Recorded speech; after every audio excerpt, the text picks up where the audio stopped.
Welcome to the kickoff event for the 2021-2022 school year. I'm Patty Salins, the new superintendent here in Queen Anne's County, and I'm very excited to be here. I wish we were in person. I wish Mother Nature had different plans for us this morning, but unfortunately, we're going to have to connect this way to kick off our new year. But be sure that we'll be around to all the schools with the commissioners as well as the board members and the executive team, and we're just really excited to start the new school year. The first thing I'd like to do is to introduce the executive team members, and you'll see that Mrs. Amy Hudak, which most of you know very well, is our new assistant superintendent, and we're glad to have her. And when I think of Amy, I think of everything instruction. Mr. Sid Pinder, welcome back to Sid. We're happy to have him. He's our Chief Operating Officer. And as you know, Sid basically is everything that's not instructional. This is Jane Towers. It's really everything money. And then we have a new member of our team, Dr. Michael Knoll, who is the Director of Human Resources. And Dr. Knoll is really everything that has to do with employees. And then we have Dr. Matt Kibler, who is our Director of Accountability and Implementation. And really, he is everything that has to do with Blueprint. So I don't want that to be confused with our local accountability coordinator, who he will be working with, but it is not the same thing as the supervisor for accountability or the local accountability coordinator. This is accountability and implementation as it relates to our Blueprint funding. That comes with many, many guidelines, and so we need to track all of that monies very well, and you're going to see in this presentation a lot more about the money and what we're doing with the money. So this is our executive team for the upcoming school year, and I'm really excited to work with them and partner with them to have a fantastic school year. This morning, you're also going to hear from many other people to welcome you this year, and those people include some of our board members, commissioners, sheriff's department, your A&S association, and the head of your union. So they're going to bring warm welcomes as well, and we look forward to partnering with everyone in the community, especially these folks, to make sure that we have a fantastic school year. Welcome to the 21-22 school year. I'm Richard Smith, President of Queen Anne's County Board of Education. I would like to thank all of you and appreciate everybody what you've done over the last year and a half. We went from regular school in-person learning to virtual on a dime. Last spring, you got together the hybrid model so students could attend 2 days a week. Next week, all our students will be back full-time. Myself and the board are proud to be part of Queen Anne's County Public Education. Working with Dr. Salins on the best education for the students, along with the health, safety, and welfare for all. I appreciate it. Thank you. Hi, Helen Bennett, Board of Education member, and I want to issue a very warm welcome back to all of our Queen Anne's County Public Schools family, and a special welcome to our new faculty and support staff. Your chosen profession, whether teacher, administrative support, is challenging, but the rewards are far greater than money, accolades, or prestige.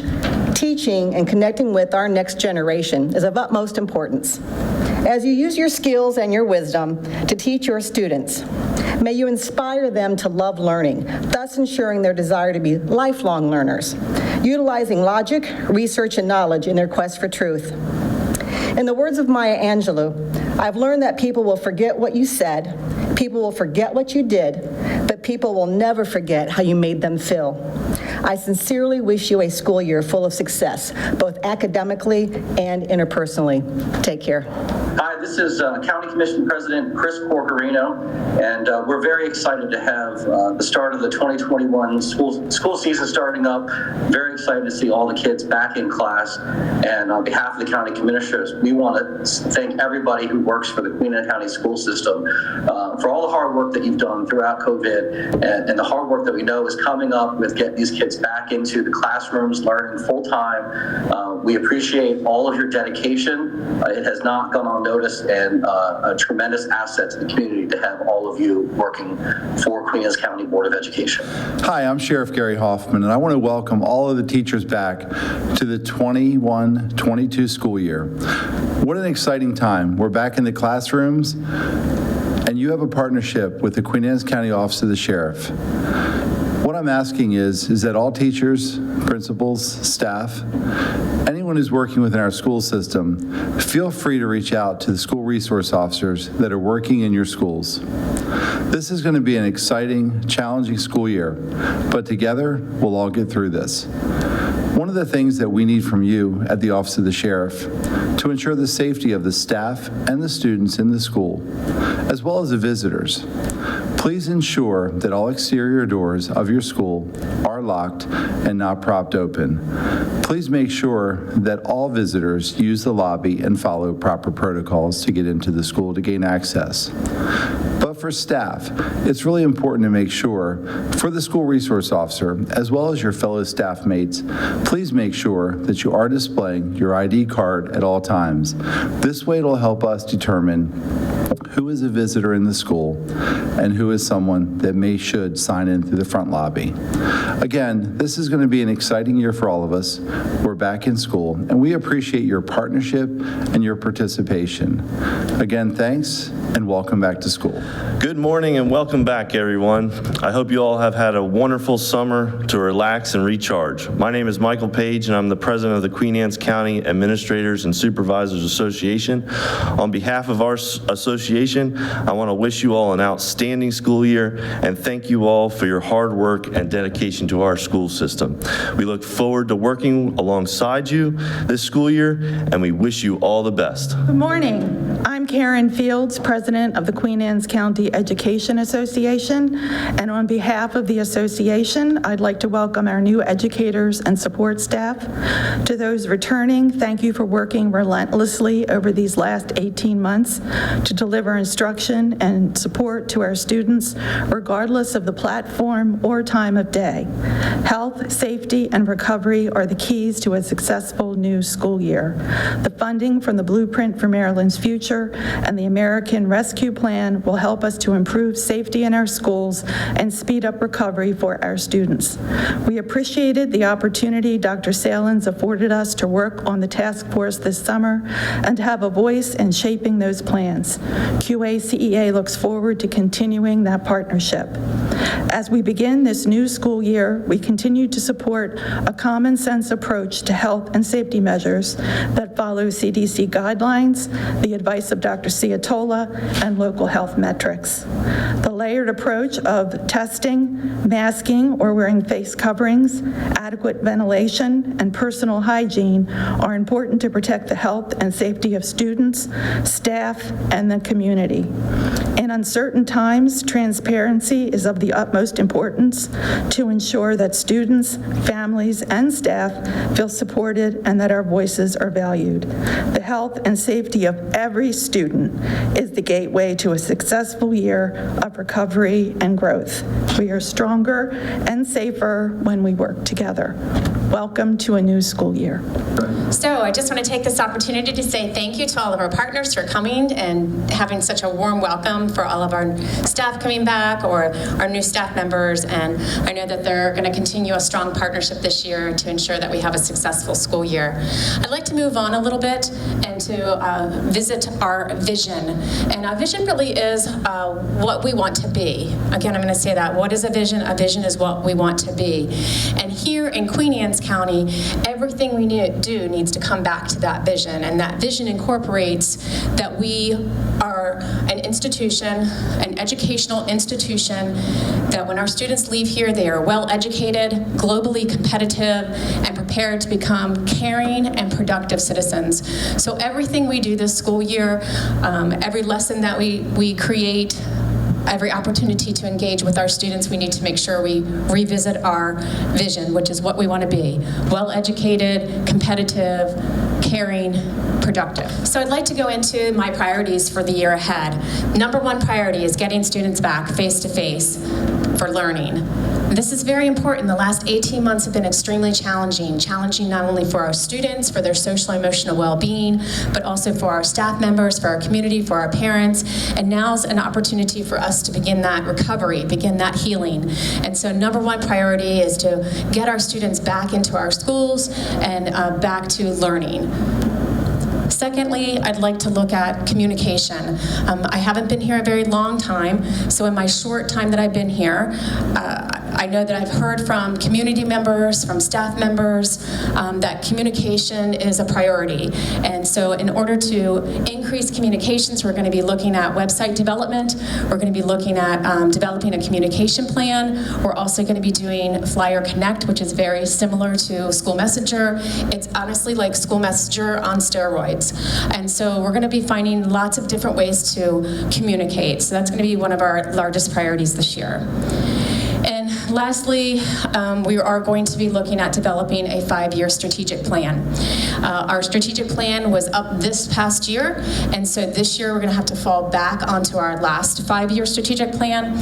But in the spring, we'll start coming together to look at and include all of our stakeholders, evaluate, do a needs assessment, see what things kind of, as I say, bubble up to the surface, create some goals and some action plans and back map what that will look like over the next 5 years. So again, number one priority, students in our bricks and mortar face-to-face opportunities for learning.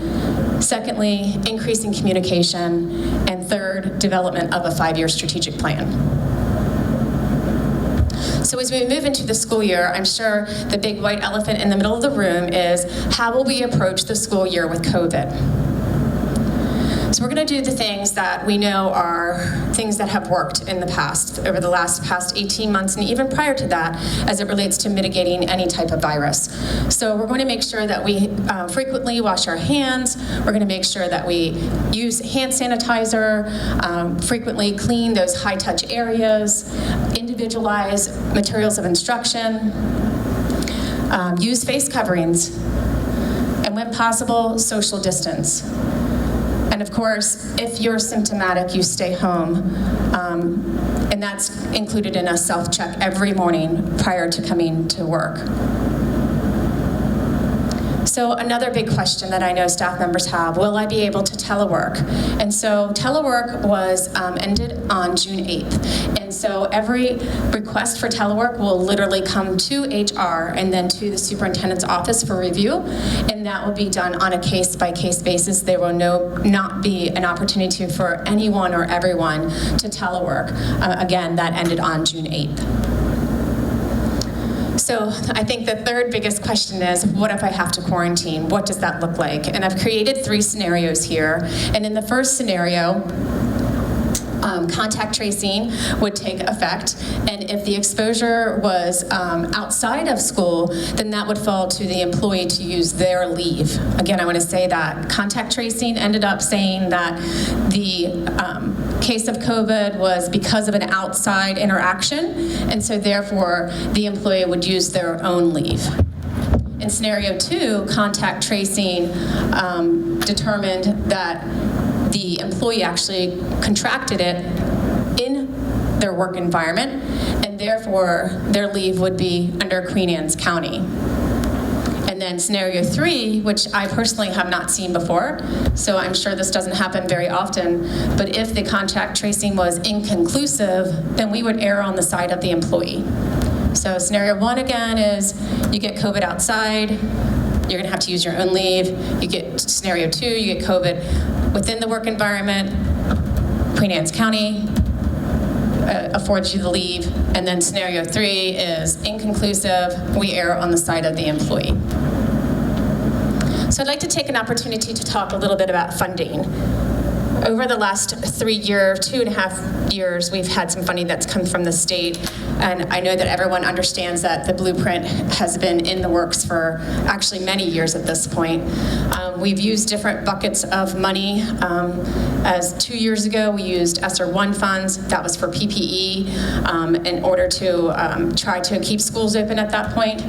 And then in ESSER 2, we used a little bit of ESSER 2 this year for a summer school opportunity, which really was like summer school on steroids. We were able to meet with over 1,000 students this summer and give them face-to-face instructional opportunities to recover learning loss.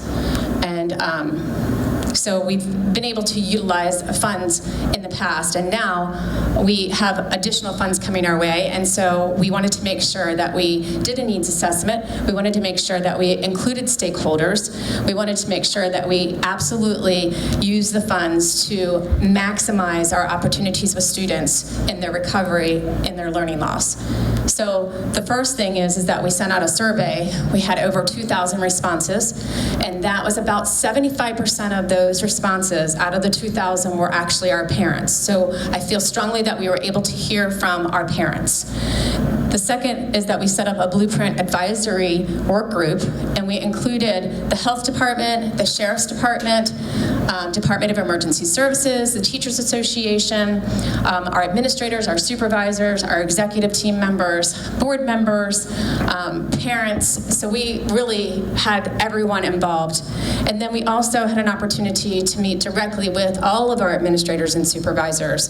So everyone had an opportunity to express what they feel the biggest needs are here in Queen Anne's County and what they feel the money should be spent on. So here are the buckets of money, and I call them buckets just because it's easier for me to remember. You have Blueprint for Maryland's Future at $4.3 million, and again, part of that money was for declining enrollment because of the pandemic. You have supplemental funds. Supplemental funds typically are your tutoring funds. You also have monies in there for trauma and behavioral health. And then, of course, we have summer school monies. And then this huge pot coming to us of ESSER 3 at $6.8 million.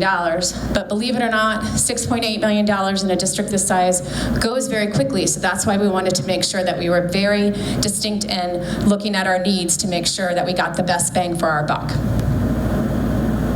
So what will the money be used for? So one of my #1 goals was communication. So some of those funds will be used to deliver communication tools such as redesigning the website and the school's websites and the Flyer Connect, as I said, which is just like School Messenger, except for it gives us an opportunity to translate in over 100 languages to connect with all of our populations and not just one. Indoor and outdoor seating to assist with social distancing, COVID supplies, our PPE, and then everything technology, whether it be projects, smart boards, whiteboards, other technologies, laptops, and things like that. Additionally, some examples will be that interpreters, we've heard that across the district this is a need, so we will be posting positions for interpreters across the district. Additional social workers.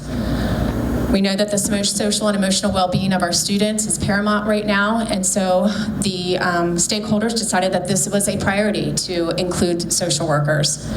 Technology coordinator, so a technology coordinator as in a help desk. We need a person here in the district that you can call anytime and say, hey, I need some assistance, whether that be a parent, whether that be a student, whether that be one of our staff members, so a help desk person. Another large need that I heard throughout every stakeholder group was the need for substitutes. And so to combat that, we decided that we would put in permanent substitutes. So those substitutes would actually be housed at every building as part of their staff members in a full-time position, in a benefited position. So we'll be posting for those positions and interviewing for those positions, and it would be an extra added layer of support for every school. Of course, mirroring our summer school program, we were extremely successful this year. Kevin Kintop and his team did an amazing job with our summer recovery programs this summer, and so looking at next summer, mirroring that opportunity for students again. Of course, we always need transportation for summer enrichment, and then various contracted services. Of course, didn't include them all here, but things like Paradeck, Schoology, all different types of interventions, all will be housed under the ESSER 3 funds. And now I'd like to introduce Amy Hudak and ask her to come up, our assistant superintendent, and give an instructional update. Good morning, everyone. Welcome to the 21-22 school year. I'm Amy Hudak, the assistant superintendent. Extremely happy to be in this position and extremely excited to be able to support everyone. I want want to start, and my vision was that I would have everyone stand up, but obviously I can't do that because we are not together. But for those of you who participated in summer school this year, if everybody's together, please stand up. Every faculty should be applauding these individuals, or pat yourself on the back, because we had 533 elementary, 214 middle, and 185 high school, for a total of 932 students this summer. Dr. Salins had already mentioned it was Kevin Kintop and his team, the curriculum and instruction team, which is my team. Everybody should be very proud that we were able to serve that many students in Queen Anne's County. The other piece is the migrant program, which was held at Centerville Elementary School this summer. We were able to serve 61 students, families, in that program. So very happy to report that. There were teachers also that participated and still are participating in some adjustments to the curriculum, so doing curriculum writing. Hats off to them. Thank you for all of that. And then for all of the folks that gave input and worked diligently to prepare and be able to submit the Safe Return to In-Person Instruction and Continuity of Services Plan, which is linked and tied to the ESSER 3 application. That plan will need to be revisited at least every 6 months up into the year 2024. So there were a lot of other things, not limited to this, but for everyone. Hey, round of applause. Thank you very much. Really appreciate all of the summer work. The other thing that I want to talk to everyone about, which Dr. Salin said it's one of the contracted pieces, is our learning management system, Schoology. I have already sent out a letter to all of the teachers in reference to Schoology, but I do want to recap here the expectations for Schoology. Schoology needs to be utilized on a daily basis. It's extremely important that we are doing this because in the event something changes, we can seamlessly go to a virtual model. So Schoology is vital for that purpose. Naming conventions need to be followed as they were outlined in the letter that was sent out on August 17th. Grade book, this information will be forthcoming, but for the grade book, there will be no overall grade calculation in Schoology. Parents will need to be advised to see final grades in Power School. Teachers that are comfortable and are following the directions that were issued last year and will be reissued this year for the syncing, and you're comfortable doing so, we just have to make sure everything is aligned, may continue to do so. We are looking, because I know that Schoology and Power School are able to communicate with each other. We just want to make sure before everyone is doing so that we have it functioning perfectly. So we're asking that principals provide 10 teacher names at each of the high schools and 5 at each of the middle schools to pilot that actual program so that we can ensure that it is functioning perfectly. Nothing is perfect, but to the best of our ability, so that when parents are going in, those final grades in Schoology, it's a one-stop shop. And it will be reiterated to parents, to all involved, that elementary teachers do not use Schoology or Power School for grading. So that is something that will be communicated to all. And lastly, for the LMS and for the instruction, if you're setting up meetings or if we need to go to a different program, could be a meeting, could be an IEP meeting 504, but Zoom is our platform currently. We are no longer using Google Meets. Tutoring proposals. Dr. Salins, when she was talking about the different buckets, tutoring was one of those pieces, and I wanted everyone to be aware of the tutoring proposals. At each school, the administrative leadership teams have submitted proposals for tutoring. There's 2 different buckets of money. There's a K through 3 and a 4 through 12. Each focusing on, so the K through 3 is focusing on reading and math, and then the 4 through 12 is on the English language arts and then math. Other things can be secondary, but those are the points of focus. Tutoring funds will be awarded to each school based on need. I'm right at the point where we're getting ready to send out the amount that each of the principals are receiving. The tutoring that we are able to offer will be before, during, or after school. And the reason I'm sharing with everyone systemically is that we need folks to offer their services. During school, you're already here, but before school, if you're willing to do so, please talk to your administrator, or after school. I just wanted everyone to be aware that this opportunity is available. With this will be ongoing documentation that will need to be submitted to central office just for tracking and justifying the use of the funds. We will be using evidence-based aligned programs and/or strategies to roll out these tutoring programs. I just want everyone to know that the curriculum and instruction team are here. We're here to support all of the schools. If anyone needs anything, please do not hesitate to reach out to myself or anyone on my team. Well, thank you, Amy, for those updates. We really do appreciate hearing from you and all the instructional initiatives this year. I just want to say I'm really disappointed that we weren't able to get together today. I was really looking forward to interacting with every single one of you at some level, and I really want to reiterate that we will be in the schools this year, the executive team, the board members.